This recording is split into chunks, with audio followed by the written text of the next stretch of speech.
The alarm broke the peaceful quiet of Luna Station at exactly 0347 hours. Captain Jake Morrison rolled out of his bunk and pulled on his uniform in one smooth motion. 20 years in the deep space communications array had taught him that middle of the night alarms usually meant something big was happening. He jogged down the corridor toward the main communications hub. The station orbited Earth's moon, spinning slowly to create artificial gravity. Through the windows he could see Earth hanging in the darkness like a blue marble. It looked peaceful from here, but Jake knew better. Earth was a planet that had forged its children in fire and ice, storms and earthquakes. Now those children were reaching for the stars. "What do we have, Rodriguez?" Jake asked as he entered the control room. Dr. Amy Rodriguez looked up from her console. Her dark hair was messy and her eyes were wide with excitement. "Captain, you need to hear this. It's coming from the Kepler 442 system, 26 light-years away." Jake frowned. "That's way outside our normal range. Are you sure the signal is real?" "I've checked it 3 times. The signal is artificial, Captain. It's not natural radio waves from a star. Someone is transmitting this on purpose." Amy's fingers moved quickly over her keyboard. "And sir, it gets better.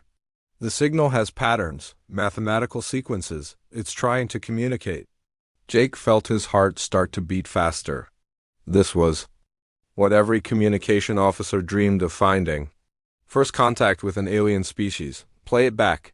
The speakers filled with a strange sound. It was musical, almost like singing, but unlike any human voice. The tones rose and fell in complex patterns. Sometimes they seemed sad, sometimes urgent. Even without understanding the words, Jake could tell this was a cry for help. "How long have you been working on this?" Jake asked. 4 hours. I started with basic mathematical translation. They're using prime numbers to establish intelligence, just like we theorized aliens might do. Amy pulled up another screen. Once I got past that, the real message started coming through. "Captain, they're in trouble. Big trouble." Jake sat down next to her. "Tell me what you've learned." Amy took a deep breath. "They call themselves the Zilani.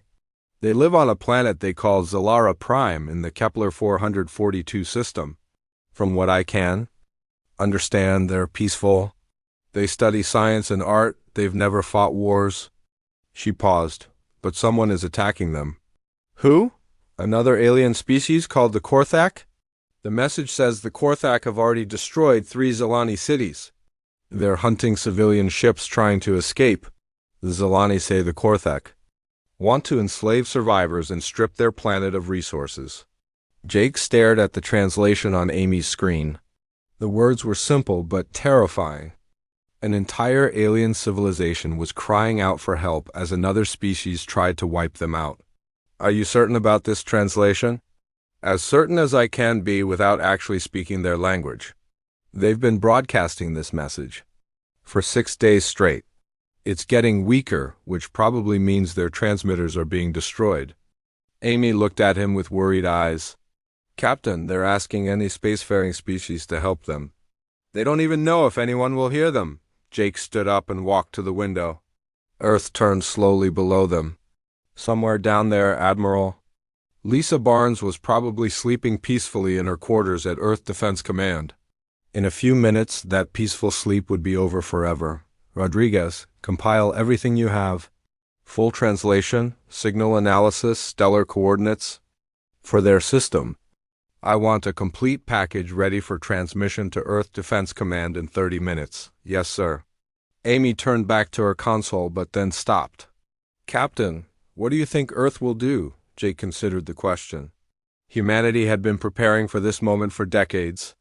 They had built warships and trained soldiers, always wondering what they would find among the stars. Would they meet friends or enemies? Now they knew the answer was both. "I think Admiral Barnes will want to help them," Jake said finally. "The question is whether we can get there in time." 20 minutes later, Jake was on a secure channel with Earth Defense Command. Admiral Barnes appeared on his screen, fully dressed despite the early hour. Her gray hair was pulled back and her blue eyes were sharp and focused. "Captain Morrison, I've reviewed Dr. Rodriguez's translation. Are you confident in its accuracy?" Dr. Rodriguez is the best linguist we have, Admiral. If she says the Zilani are under attack, I believe her, Admiral Barnes nodded. I've been discussing this with my staff. The Kepler 442 system is 26 light-years away. Even with our fastest ships, it would take weeks to get there. By then, the Zilani might all be dead. Jake felt his stomach drop. Were they going to let an entire species die because they were too far away to help? However, the Admiral continued, we've recently completed upgrades to our quantum drive technology. The Third Fleet under Admiral Kevin Ross could reach the system in 72 hours. You're sending the fleet? Jake asked, surprised. Captain, this is humanity's first contact with alien life. We're learning that the galaxy contains both victims and predators. We have a choice to make about which one we want to be. Admiral. Barnes leaned forward. The Zilani asked for help from any spacefaring species. They're about to learn that Earth's answer to a cry for help isn't diplomacy or negotiation. We send fleets. Jake nodded. He thought about the Zilani, peaceful scientists, and artists watching their world burn. They had no idea what kind of species they had just contacted. Earth was a death world that had spent millions of years teaching its children how to survive and fight. Those lessons were about to reach the stars. Admiral, there's one more thing. Jake said. The Zilani described themselves as completely peaceful. They've never fought wars. When they see our ships, they might not understand what we are. Admiral Barnes smiled, but it wasn't a happy expression. Then they're about to get an education, Captain. The galaxy is a dangerous place. Sometimes the only way to protect the innocent is to be more dangerous than the predators hunting them. The transmission ended, leaving Jake alone with his thoughts.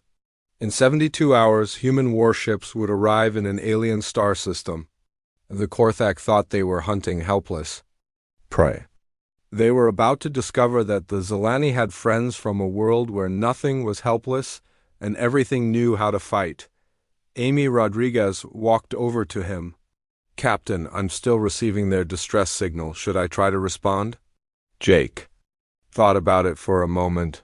Send them a simple mathematical response. Let them know someone heard them. But don't tell them who we are or what we're bringing. He looked out at the stars. Let that be a surprise. The used Valkyrie cut through space like a predator moving through dark water. Admiral Kevin Ross stood on the bridge watching the stars shift as his fleet approached the Kepler 442 system. Behind him, 3 destroyers followed in perfect formation. The UES Ranger, UE Sentinel, and UES Defender were smaller than his flagship, but each one carried enough firepower to level a city.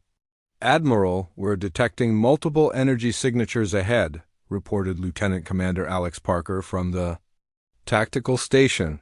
His young face was serious as he studied the readings. I count at least 20 large vessels and dozens of smaller craft. Admiral Ross nodded. What's their formation, Parker? They're spread out around the 4th planet. The large ships are in low orbit, bombarding the surface. The smaller ships appear to be chasing something. Parker's voice became grim. Sir, I'm reading massive energy discharges hitting the planet. They're destroying cities. Ross felt anger build in his chest. The Korthak were exactly what the Zilani had described, brutal killers who enjoyed their work. How long until we reach weapons range? 40 minutes at current speed, sir. Signal the fleet. Battle stations. I want all ships ready for immediate combat. Ross turned to the communications officer. Lieutenant Howard, open a channel to all ships. It's time to let the crews know what we're dealing with. Lieutenant Ben Howard nodded and activated the fleet-wide communication system. Admiral Ross's voice carried to every human ship in the fleet. This is Admiral Ross. In 40 minutes, we will engage an enemy that has spent the last week slaughtering innocent civilians. The Korthak Empire believes that might makes right. They think peaceful species exist only to be conquered and enslaved. Ross paused, looking out at the distant flashes of weapons fire. Today we teach them that there are some species you don't hunt, there are some planets you don't attack, and there are some calls for help that bring consequences they never imagined. On The U's Ranger, Captain Derek Stone, smiled as he heard the Admiral's words. His crew was young and eager, most of them seeing their first real combat, but they had trained for this their entire lives. Earth had taught humanity that survival meant being ready to fight at any moment. "All stations report ready, Captain," called his first officer. "Good, remember your training. These Korthek ships are big and tough, but they're not smart. They fight like bullies picking on smaller kids. We fight like wolves hunting in a pack." Stone looked around his bridge. "Stay flexible, stay moving, and watch each other's backs." In the medical bay of the UES Valkyrie, Dr. Amy Rodriguez was preparing for something no human had ever done before. She was about to speak with aliens. Real, living beings from another world. The translation equipment was ready, but she had no idea if it would work when faced with actual Zelani voices. "Dr. Rodriguez, we're picking up a weak signal from one of the fleeing ships," called Lieutenant Howard. "It's badly damaged but still transmitting." Amy's heart raced. "Put it through to my station. Let me try to establish communication." The first Zelani voice Amy heard was weak and filled with pain.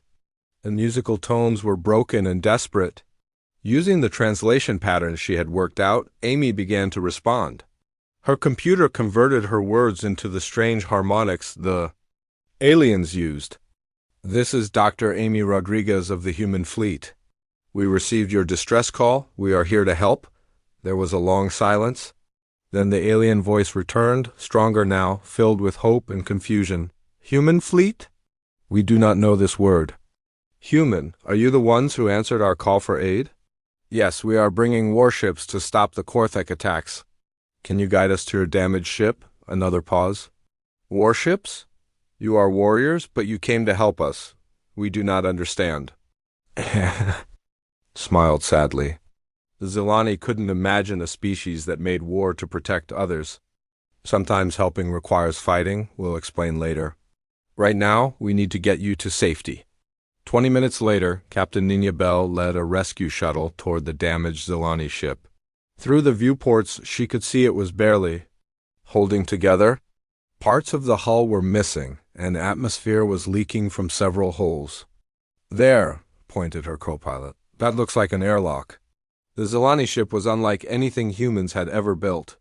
It was smooth and curved like a piece of art floating in space. Even damaged, it was beautiful. But Captain Bell could see.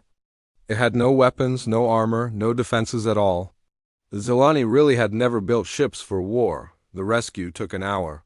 When Captain Bell finally brought the survivors aboard the UES Valkyrie, everyone stopped to stare. The Zelani were tall and thin, with skin that seemed to shimmer like crystal. Their large eyes reflected light in colors humans had never seen. When they spoke, their voices created harmony like a choir singing. Elder Vexaler was the leader of the survivors. Through Dr. Rodriguez's translation equipment, his first words were thanks and wonder. "We have never seen ships like yours," he sighed, looking around the human vessel.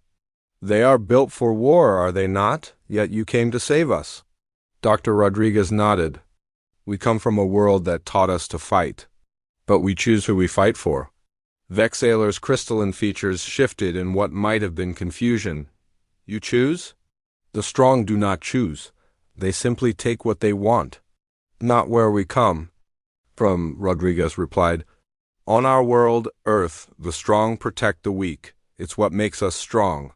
Colonel Sam Turner arrived with Major Claire Davis to brief the Admiral on their boarding preparations. Both Marines were wearing combat armor that made them look like mechanical predators. When Vexaler saw them, his harmonic voice became a whisper of fear. "These are your warriors?" he asked Dr. Rodriguez. "These are our Marines. They specialize in boarding enemy ships and taking them apart from the inside?" Vexaler stared at the humans in their intimidating armor. "You are predators. We called for help and summoned predators from the darkness between stars." Major Davis removed her helmet, showing a kind face beneath. "We're predators who hunt other predators," she said gently. "The Korthak made a mistake when they decided to hurt innocent people. Now they get to meet something that evolved to hunt things like them." On the bridge, Admiral Ross watched the tactical display. The Korthak ships were moving into attack formation, clearly intending to crush these newcomers quickly. They had no idea what they were about to face. "Admiral, incoming transmission from the lead Korthak vessel," reported Lieutenant Howard. "Put it through." The Korthak voice that filled the bridge was harsh and brutal. Even through the translation, it sounded like a snarl. "Unknown ships, you have entered Korthak territory. Surrender now, and we may allow some of you to live as slaves?" "Admiral." Ross looked at Lieutenant Commander Parker. "Are all Korthak ships in weapons range?" "Yes, sir. All targets locked." Ross activated his communications. His voice was calm and deadly. "This is Admiral Kevin Ross of the Human Third Fleet. You are attacking civilians under our protection. Withdraw immediately or face the consequences." The Korthak response was laughter. "Humans? We have never heard of your species. You have 4 small ships. We have 20 prepare to die?" Admiral Ross smiled. It was not a pleasant expression. "You should have asked where we come from before you threatened us." He turned to his tactical officer. "Parker, show them what humans learned on a death world. All ships, weapons free. Let's go hunting."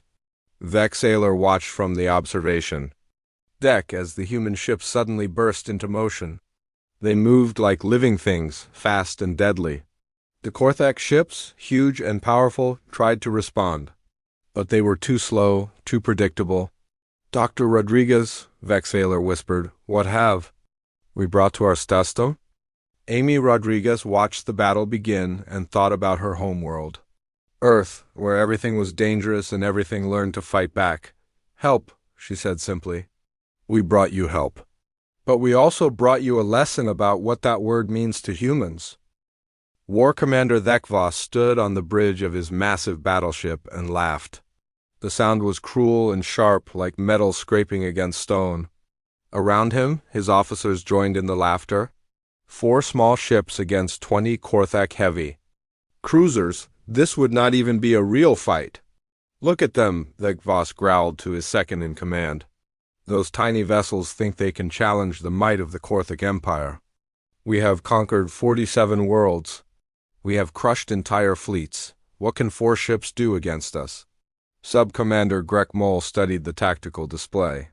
"War Commander, their ships are moving strangely. They are not forming the standard battle line. Because they are cowards," Thekvos spat. "They know they cannot win, so they dart around like frightened insects. It does not matter, our guns will swat them from space." On the used Valkyrie, Admiral Ross watched the Korthak ships lumber into their attack formation. They moved like ancient warships on an ocean, slow and predictable. Their formation was a simple line meant to bring all their weapons to bear at once. It was the tactic of bullies who had never faced real opposition.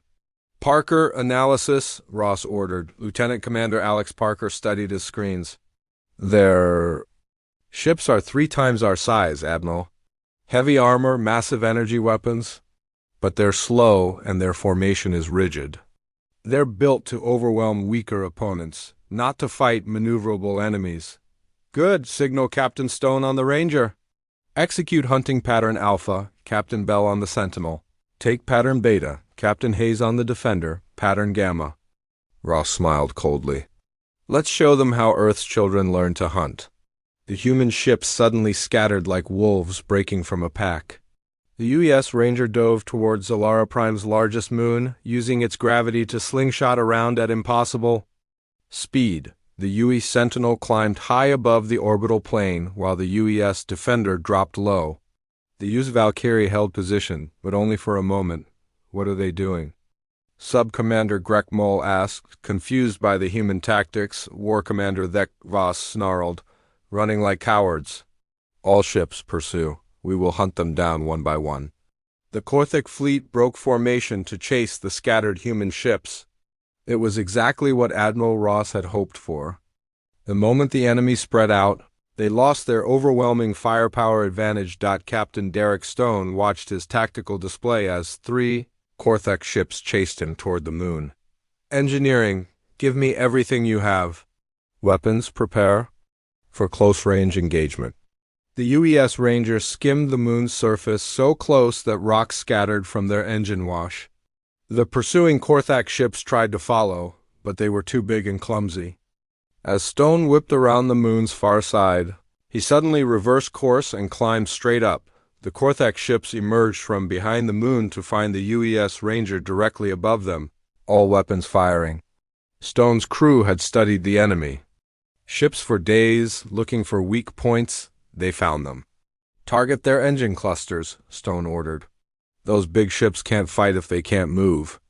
Red beams of energy lanced down from the Ranger, slicing through Korthak armor like it was made of paper. The first enemy ship lost power and began to drift. The second tried to turn its heavy weapons upward, but Stone was already moving again.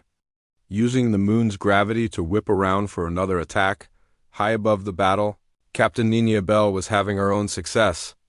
The UES Sentinel had climbed to where the Korthak ships couldn't follow easily. Their weapons weren't designed to fire at such steep angles. Bell used this advantage to pick off their communication arrays and sensor clusters. "Blind them first," she told her crew. "A ship that can't see and can't talk to its friends is just a big target." War Commander Thekvos watched his tactical display with growing rage. His ships were being picked apart by an enemy they couldn't catch. Every time his vessels tried to group together, the humans would strike from a new direction and then vanish. "Again, how are they moving so fast?" he demanded. "War Commander, their ships appear to be using gravity-assisted maneuvers," reported his science officer. "They are using the planet's moons like slingshots to gain speed? Impossible. No species fights that way. These humans do, War Commander." On the used Valkyrie, Dr. Amy Rodriguez stood beside Elder Vexaler as they watched the battle. Zilani's crystalline features shifted constantly as he tried to understand what he was seeing. "Your ships fight like living creatures," he said. "In wonder, they move and strike like the apex predators from our ancient legends." "That's exactly what they are," Rodriguez replied. "Humans evolved on a world where everything was trying to kill us. We learned to be smarter, faster, and more dangerous than anything else, but the Korthak ships are so much larger. Size doesn't matter if you can't hit your target. Watch."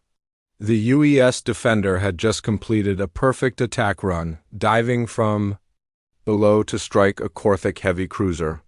Captain Rob Hayes used a tactic learned from studying sharks. He attacked from the blind spot beneath the enemy ship, tore chunks out of its hull, and disappeared before they could respond. War Commander Thekvos realized his fleet was losing.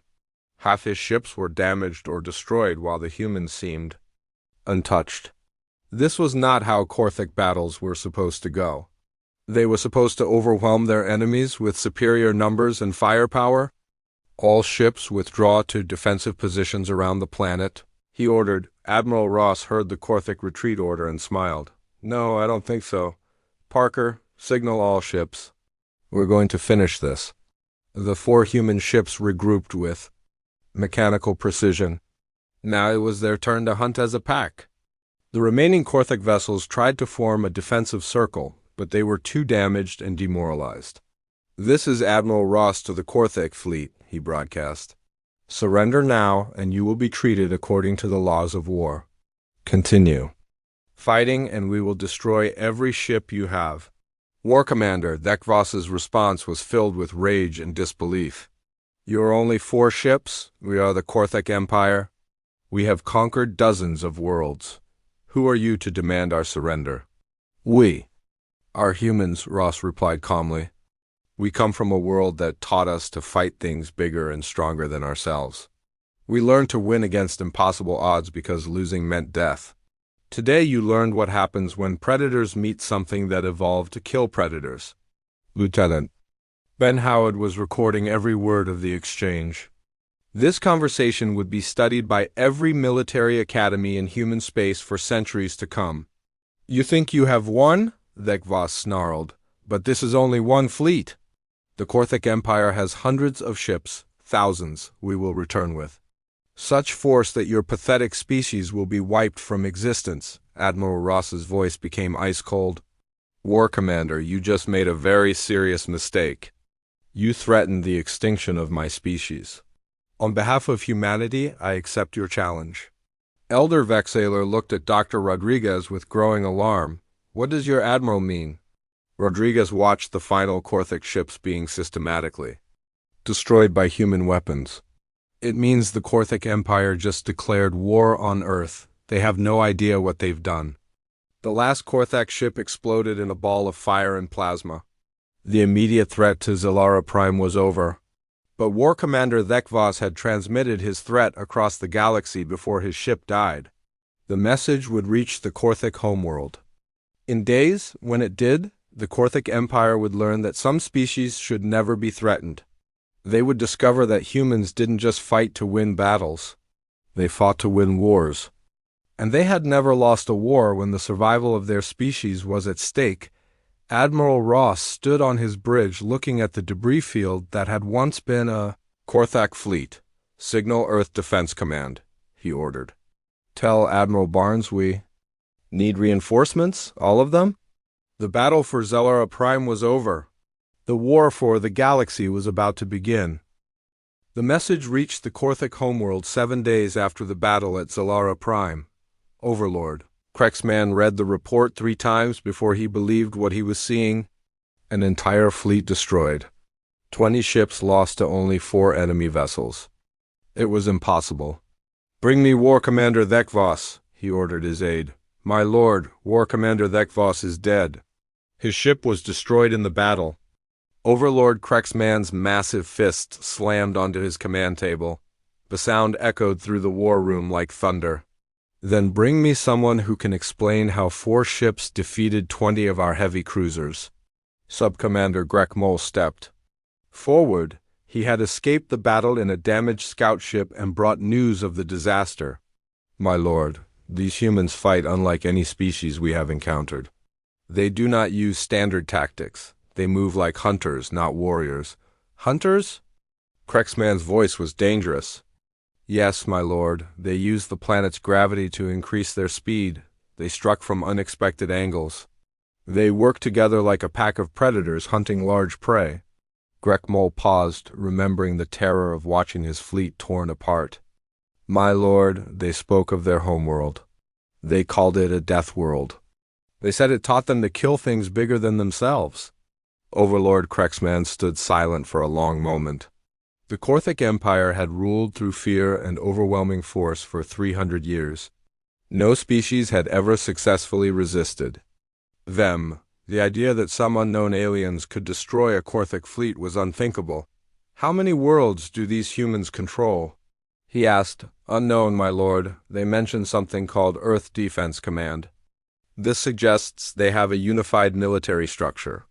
1 world, then, possibly 2 or 3, Krexman nodded slowly.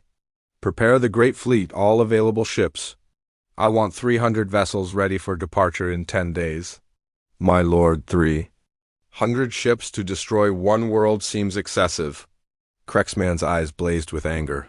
They humiliated us, Grekmol. They destroyed our ships and threatened our empire. I will not simply conquer their worlds. I will turn them to ash and scatter the pieces across space. No species will ever again dare to challenge Korthic might. On Earth, Admiral Lisa Barnes stood in the war room beneath Colorado Mountain, surrounded by displays showing star charts and fleet positions. The message from Admiral Ross had arrived 2 days ago, and Earth's military machine was already responding. Status. Report, she ordered. General Paul Graham stepped forward. He was a tall man with gray hair and the calm demeanor of someone who had spent 40 years preparing for this moment.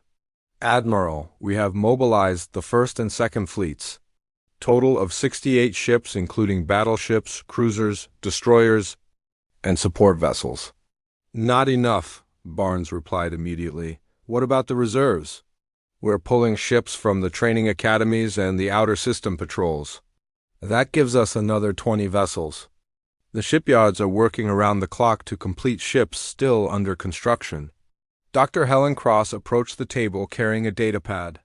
She was the head of Earth's weapons development program, and her teams had been working without sleep. Since the news arrived, Admiral, we've completed analysis of the Korthic ship debris that Admiral Ross sent back. Their technology is powerful but crude. They rely on brute force rather than efficiency. What does that tell us? Barnes asked. It tells us they've never faced serious opposition. Their ships are built to intimidate and overwhelm weaker species, but they have design flaws that we can exploit. Dr. Cross activated a holographic display. Their power systems are centralized. If we can hit the right spots, we can cripple ships much larger than ours. Barnes nodded. How long before your new weapons are ready? The first batch of enhanced missiles will be ready in 6 days. The new armor plating will take longer, but we're prioritizing weapons over defense. Good. When the Korthek come, they'll expect to face the same 4 ships that destroyed their fleet. Instead, they'll find the entire human navy waiting for them. In the Kepler 442 system, Admiral Ross was discovering that victory came with its own problems. The Zilani were grateful for their rescue, but they were also terrified of their rescuers. Elder Vexaler had requested a private meeting to discuss the future. Admiral Ross, the Zilani leader said through Dr. Rodriguez's translation equipment, we thank you for saving our people, but we must ask, what do you want from us? Ross looked confused. Want from you? We don't want anything. We came because you asked for help. In our experience, those with power always want something in return for their aid. You have shown us that you possess weapons and tactics beyond our understanding. Surely you wish to rule us as the Korthek intended to do. Dr. Rodriguez shook her head. Elder Vexaler, humans don't conquer to rule. We fight to protect. There's a difference. But you are predators. We have seen how efficiently you kill. Admiral Ross sat down across from the alien leader. Yes, we're predators, but we choose our prey carefully. We hunt things that hurt innocent people. The Korthek made themselves our prey when they attacked your world. Vexaler's crystalline features shifted in what might have been confusion. You fight for others, not for yourself? Sometimes the two are the same thing, Ross replied. The Korthek threatened to wipe out humanity. Now they're our enemy. But even if they hadn't made that threat, we would still be here. Protecting peaceful species from aggressive ones isn't just morally right, it's strategically smart. How so? Because peaceful species become our friends and allies? Aggressive species become everyone's problem. Better to stop them early. Meanwhile, in deep space between star systems, Captain Lucy Wang commanded a new type of human vessel. The UES Shadow was built for stealth and speed, designed to strike without warning and disappear before the enemy could respond. Her mission was to gather intelligence on Korthek movements and disrupt their supply lines. Captain, we're detecting a Korthek convoy ahead, reported her tactical officer. 3 cargo ships with 2 escort vessels. Wang studied the tactical display. The convoy was carrying supplies to Korthek forward bases, preparing for their counterattack on human space. Are there any civilian ships in the area? Negative, Captain. All vessels show Korthek military signatures. Then they're legitimate targets. Prepare for attack. Remember, we want to send a message. Hit hard, leave nothing behind. The UES Shadow? Struck like its name suggested. The Korthek escorts never detected the approaching human ship. Wang's crew used weapons designed specifically to counter Korthek technology. The cargo ships exploded in brilliant flashes, their supplies scattered across space. As the Shadow disappeared back into the darkness, Wang recorded a message that would be broadcast on Korthek military frequencies. This is Captain Lucy Wang of the Human Navy. You declared war on our species. Now you will learn what that means. We know where your ships are. We know where your bases are. And we are coming for all of them. Back on the Korthak homeworld, reports of similar attacks were flooding in from across the Empire. Human ships were appearing everywhere, striking without warning and vanishing before reinforcements could arrive. Supply convoys were being destroyed. Communication relays were going dark.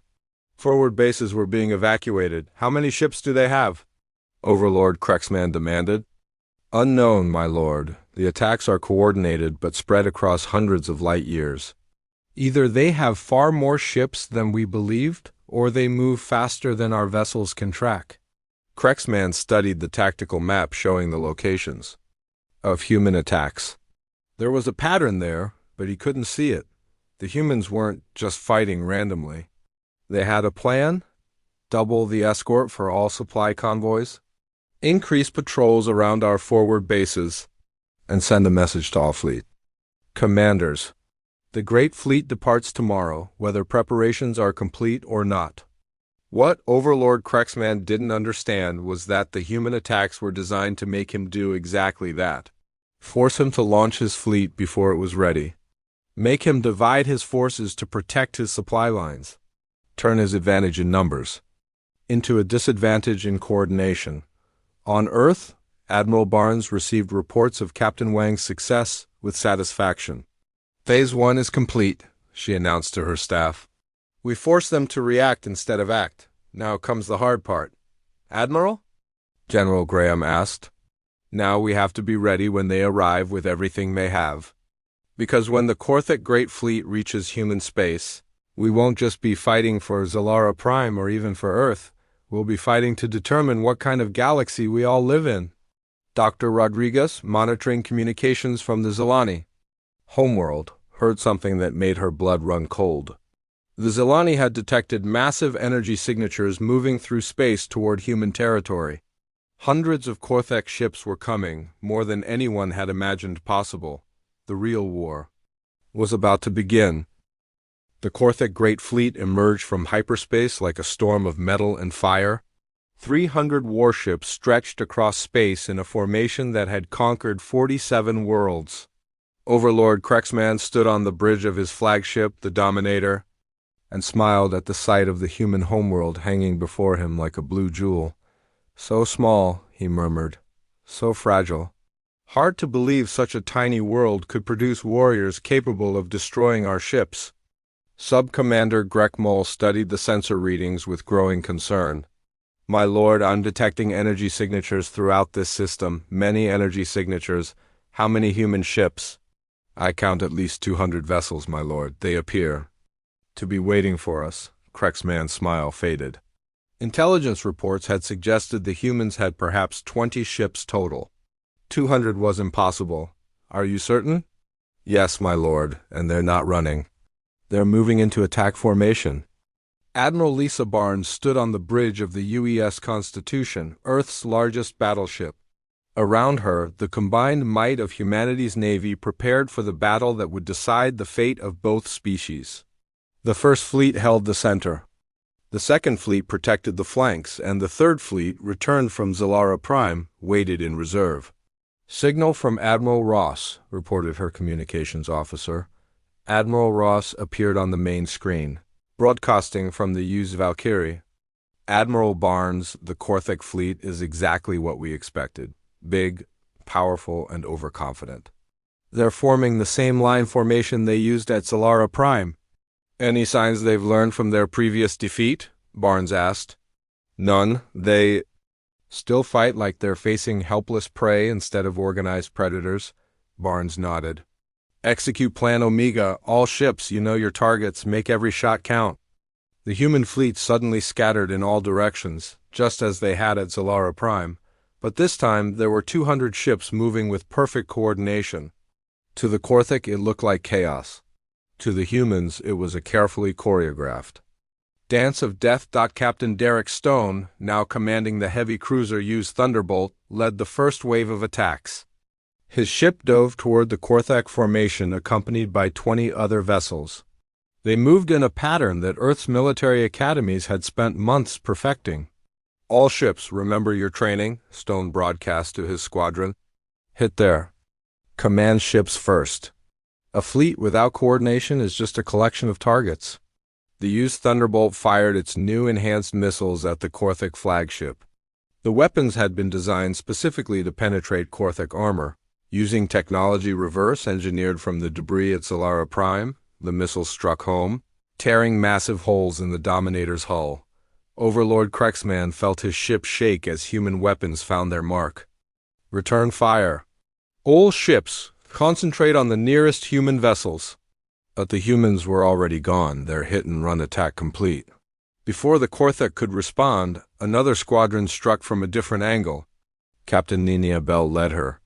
Ships in a diving attack that destroyed 3 Korthek heavy cruisers before they could even turn their weapons. "They're everywhere," Grekmal reported, his voice filled with panic. "Every time we target one group, another appears from a new direction."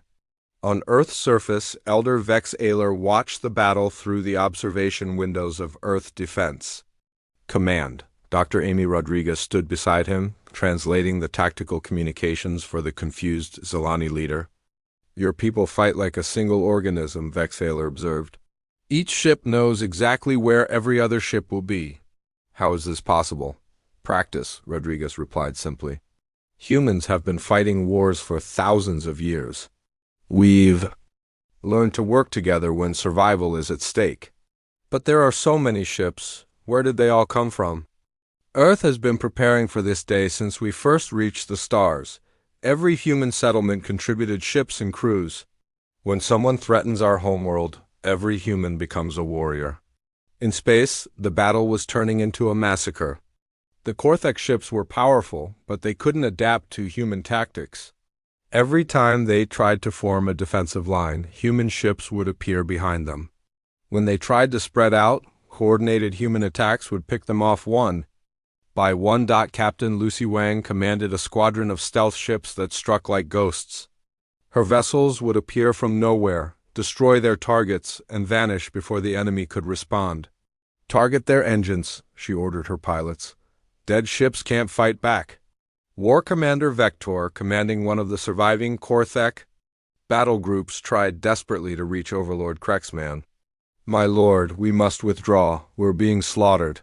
Krexman's response came through damaged communications equipment. "No retreat. We are the Korthek Empire. We do not run from inferior species." But even as he spoke, another wave of human ships struck his flagship. The Dominator's shields collapsed under the assault. Emergency lights flickered as systems failed throughout the massive vessel. Admiral Barnes watched the tactical display. With grim satisfaction, the plan was working perfectly. The Korthak had expected to face the same 4 ships that had rescued Zellara Prime. Instead, they found the entire human navy waiting for them, coordinated and ready. "Signal Admiral Ross," she ordered. "Begin the final phase." The used Valkyrie led the 3rd Fleet in the decisive attack. 100 fresh human ships emerged from behind Earth's moon where they had been waiting in ambush. The Korthak fleet, already battered and confused, couldn't respond to this new threat. Admiral Ross opened a channel to all surviving Korthak ships. "This is Admiral Kevin Ross of the Human Navy. Your fleet is defeated. Surrender now, and your crews will be treated according to the laws of war." Overlord Krexman's voice came back broken and filled with rage. "We will never surrender to inferior species. The Korthak Empire will send more fleets. We will destroy your pathetic world." Admiral Ross's response was cold and final. "Overlord Krexman, you seem to misunderstand the situation. There will be no more Korthak fleets. While you've been here dying, human ships have been visiting every Korthak world in your empire. Your shipyards are gone. Your military bases are destroyed. Your government is under arrest." The silence that followed was broken only by the sound of weapons fire as the last Korthak ships were systematically destroyed on the bridge of the dying Dominator. Overlord Krexman finally understood what he was facing. These humans didn't just fight battles, they fought wars. Total wars where the enemy's ability to make war was completely eliminated. "What are you?" he whispered into his communicator. "We are the species you threatened with extinction, Admiral," Ross replied. "We are the children of a world that taught us to survive against impossible odds. And we are the people who answered a cry for help from a peaceful species you were trying to destroy." The Dominator exploded in a ball of fire that lit up the space around Earth. With it died the last hope of the Korthak Empire. 3 days later, Elder Vex Ayler stood in the same observation room, watching human ships return from their missions throughout former Korthak space. Dr. Rodriguez brought him reports of the aftermath. "The Korthak military no longer exists," she explained. "Their government has surrendered unconditionally. The surviving Korthic civilians will be relocated to worlds where they can live peacefully under human supervision. And the worlds they conquered? Free. All 47 species that the Korthic enslaved are being liberated. Some want to join a defensive alliance with Earth. Others just want to be left alone. We'll respect either choice. Vexaler's crystalline features shifted. And what Rodriguez had learned was deep thought. Dr. Rodriguez, when we sent that distress signal, we were hoping for aid. Perhaps a few ships to help us escape. We never imagined we were calling forth the guardians of the galaxy. Rodriguez smiled sadly. We never imagined it either. But sometimes that's what happens when you call Earth for help. You don't just get rescue. You get justice. A year later, Captain Jake Morrison sat at his desk on Luna Station, reading the latest reports from the new Galactic Protection Council. 49 species had joined the alliance, all protected by human ships and human determination. The galaxy was more peaceful than it had been in centuries. His computer chimed with an incoming signal. Another distress call from another star system. Another species in trouble, calling out into the darkness for help. Jake smiled and began composing a message to Admiral Barnes. Somewhere out there, another predator species was about to learn what happened when you hurt innocent people in a galaxy protected by humans. The message would be the same. As always, when you call Earth for help, you get results. But you also get the attention of a species that treats the protection of the innocent as a sacred duty, and in a galaxy full of predators, sometimes the most dangerous thing you can be is the protector of those who cannot protect themselves.